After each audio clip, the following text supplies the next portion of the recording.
જૂનાગઢના માળિયાહાટીનામાં મહિલાઓએ ટીડીઓને આવેદનપત્ર પાઠવ્યું। આવેદનપત્રમાં સેવાકીય પ્રવૃત્તિ સાથે જોડાયેલ સંસ્થા રિઝવાન આડતિયા ફાઉન્ડેશન બંધ થતા મહિલાઓએ સંસ્થા ચાલુ કરવાની માંગ કરી હતી।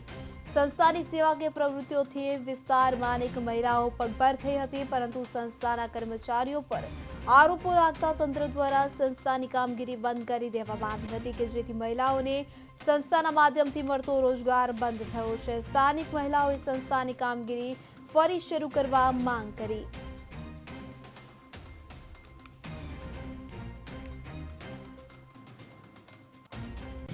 પણ આ સંસ્થા બંધ થઈ ગઈ છે। હાલમાં શરતી પણ વિતરણ બંધ થઈ ગયા છે અને નાના મોટા કામગીરી પણ બંધ થઈ ગઈ છે। તો આજે રોજ માળિયાહાટીના ખાતે ટીડીઓ સાહેબને અમે આવેદનપત્ર આપી અને આ સંસ્થા વહેલી તકે ચાલુ થાય, પ્રશાસન, પ્રજા બધા ઓળખે કે કોણ શું કરે છે, શું કામગીરી થાય છે એ પણ ઓળખે અને સંસ્થા વહેલી તકે ચાલુ થાય અને બહેનોના રોજગાર જે મળતો હતો એ ફરીવાર મળવાનું ચાલુ થાય એવી મારી નમ્ર વિનંતી છે।